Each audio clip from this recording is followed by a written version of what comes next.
I've been in love with someone else this whole time, she said. So I just said, okay, and walked away. Now he's engaged to someone else, and she just showed up at my door. Hey viewers, before we move on to the video, please make sure to subscribe to the channel and hit the like button if you want to see more stories like this. Thanks. My name is Mark. I'm 31. This isn't one of those I got my revenge stories you see on here all the time. This is a story about being completely erased, only to realize that the person who did the erasing was about to be erased herself. It's about a kind of quiet dignity that you find after everything you believed in turns out to be a lie. It's about moving on so thoroughly that the past becomes something you can barely recognize, like a photograph of a stranger. For 3 years, I was the rock, the unshakable foundation, the boring one, as she would later put it. My girlfriend, Sarah, was the artist, the creative. She was an aspiring photographer, an incredible eye for capturing emotion in a single shot. When we met, I was a network administrator for a mid-sized company, and she was a barista trying to save up for her first professional camera. She had this spark, this way of seeing the world that was so different from my own methodical, logical approach. I loved it. I loved her. Everything I did for those 3 years was for her. Our entire life was built around her dreams. She wanted to move closer to a major city for more opportunities, so I found a job there and we moved. The rent was steep, so I picked up a side gig doing freelance IT support on weekends to cover the difference. I didn't mind. I believed in her. I saw the way her face lit up when she got a good shot. When she was on a creative high, it felt like I was, too. Her happiness was my happiness. I told myself it was a partnership, a long game, a mutually beneficial arrangement. I was building our future with a stable income and a reliable home. She was building her career, a more vibrant one, and one day we'd be a team that had it all. The small signs started about a year ago. Looking back, they weren't small at all. They were massive, glaring neon signs that I chose to interpret as anything but a betrayal. She started spending more time on her phone, glued to a screen.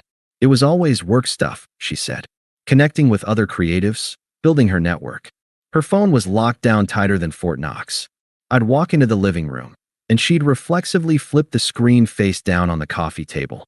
The open conversations we used to have about her work slowly faded. Instead, she'd just give me a one-word summary of her day. Then came the comparisons. A new name started popping up in her conversations. Alex. He was a photographer, too. She met him at a gallery event. At first, she spoke about him like a colleague, someone to exchange ideas with.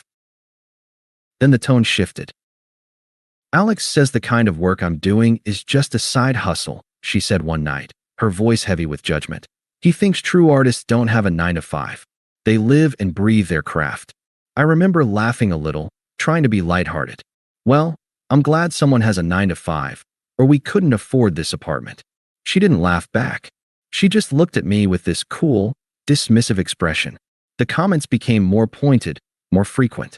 They were always about Alex. He lives in a converted warehouse loft, she said on another occasion, scrolling through her phone. His entire life is a work of art. Not just his work. She'd talk about his travels, his connections, his passion. The word passion was thrown around so much it lost all meaning. It became an adjective used to describe everything he was and everything I wasn't. Alex was passion.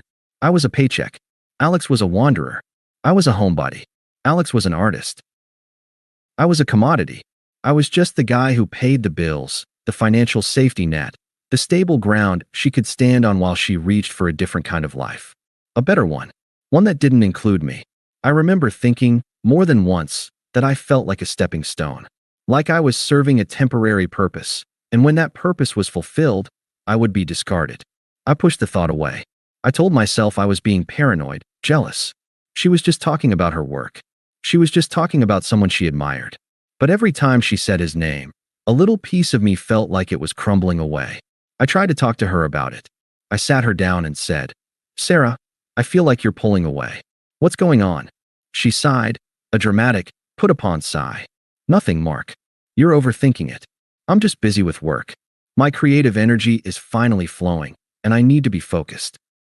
She said the last word with a pointed stare, as if my very presence was a distraction. I backed off. I told myself she was right, that I was being insecure. I told myself that her success would be my success. I believed it, right up until the day she came home with a different kind of look in her eyes. It wasn't the look of a person who'd had a good day at work. It was the look of a person who had a secret, a person who had made a decision she knew would break someone's heart. She set her camera bag down on the kitchen counter, and the silence in the apartment was deafening. I knew what was coming. I just didn't know how badly it would hurt. Her expression was flat, emotionless. It wasn't the look of someone who was about to deliver bad news. It was the look of someone who was about to close a business deal. The air in the room felt thick and heavy, like a storm was coming. I knew, with a sick certainty, that the conversation I had been dreading was finally here. "What is it, Sarah?" I asked, my voice coming out quieter than I intended. "Just tell me." She sighed and finally met my eyes. Her gaze was completely devoid of the warmth I had seen for 3 years. "This isn't working, Mark," she said, her tone as casual as if she were talking about a burnt dinner. My heart sank. "What isn't working? We can fix it. I just want you to be honest with me." She ran a hand through her hair, a nervous habit she had when she was avoiding something. "It's not about fixing anything. It's about honesty, actually. And my honesty, it means that I can't do this anymore." I could feel my composure starting to crack. "Sarah, you're scaring me. What's going on? Are you telling me you want to break up?" She scoffed, a tiny, dismissive sound. "Break up? It's not a breakup. It's a realignment. This relationship, it was just a stage I needed to get through." She took a deep breath, like a performer about to deliver a monologue. "Mark, I've been in love with someone else this whole time." The words hung in the air, a physical weight that pressed down on my chest and stole all the breath from my lungs. The honesty I had been asking for was delivered like a hammer to the head. The cruelty wasn't in the fact that she had been unfaithful.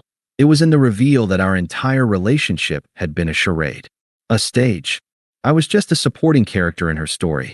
I felt a flash of white-hot anger, a surge of adrenaline that wanted to scream and shout, to demand to know who, to demand to know why. But a colder, more devastating thought cut through the rage. "She's not worth it." My face remained a mask of stone. "And I know what you're thinking," she continued, her voice gaining a sickeningly self-righteous tone. "You're thinking that this is your fault, that you weren't enough. But this isn't about you. You're a great guy, Mark. You're stable. You're so kind. But that's the problem. You're a rock. I need someone who moves, who understands the way a creative life works. I need a man who is a reflection of my own ambition." Alex gets it. The smugness was so thick you could cut it with a knife. She was doing this with an air of superiority, as if she were a benevolent god granting me the truth of my own insignificance. She thought I would beg, that I would plead with her to reconsider. She thought I would collapse, giving her the emotional validation she craved to justify her terrible actions. "This is a cosmic connection," she said, her voice dropping to a theatrical whisper. "We're soulmates. I'm just so sorry that you couldn't give me what I needed." I took a slow, deliberate breath, and something inside of me clicked into place. The anger, the pain, the betrayal. I felt it all, but I refused to let it show.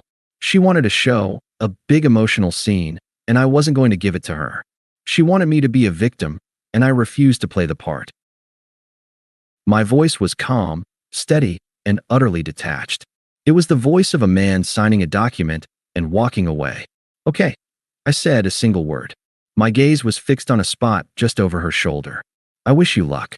She just stood there, speechless.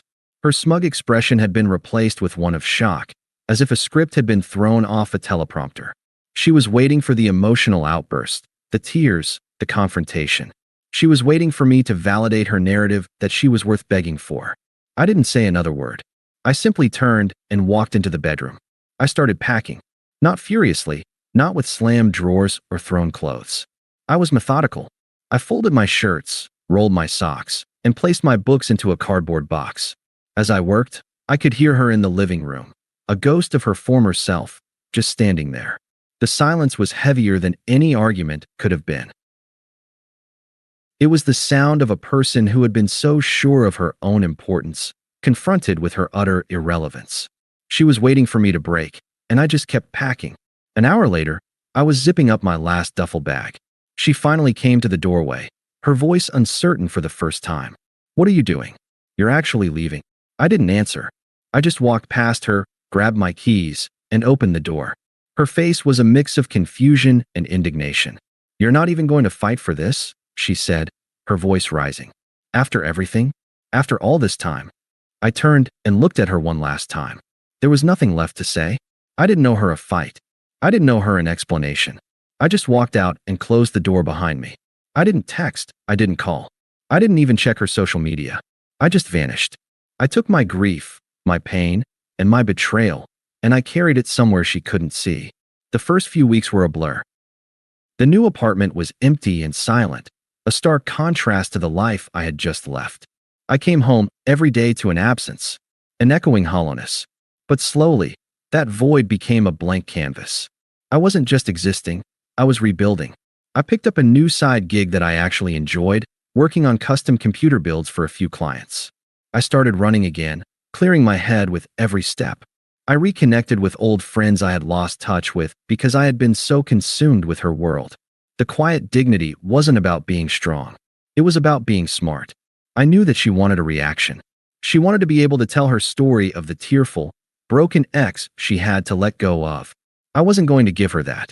I was going to be the guy who just walked away. And in doing so, I began to find a part of myself I hadn't realized I'd lost. I started making decisions for me, not for us. My life became my own again. The confusion and hurt slowly gave way to clarity. She hadn't just left me. She had set me free. 6 months passed. My life was completely different.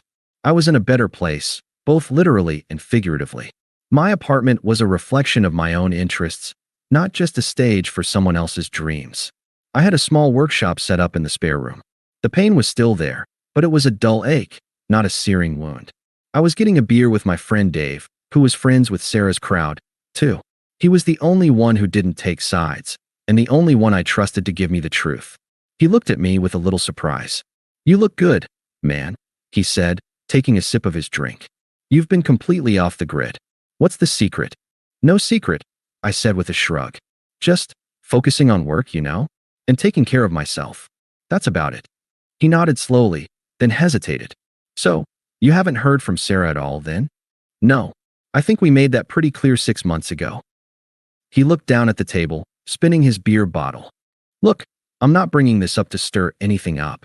I just think you deserve to know." He finally looked at me, his expression a mix of pity and disbelief. "Alex just got engaged." I felt a strange sense of detachment. "Okay. To who?" I asked. "To some girl he met on a shoot in LA, Dave said, his voice lowering. "He proposed to her last week. Sarah, she's completely losing her mind. She's telling everyone that he used her, that he was never serious about their cosmic connection. He just needed an end to a few of her photographer circles in the city. He totally ghosted her the day after he proposed. He even blocked her.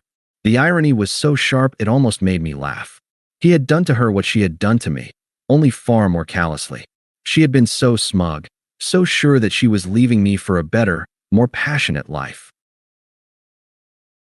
And that soulmate had just used her as a stepping stone to his own ambitions, then discarded her without a second thought.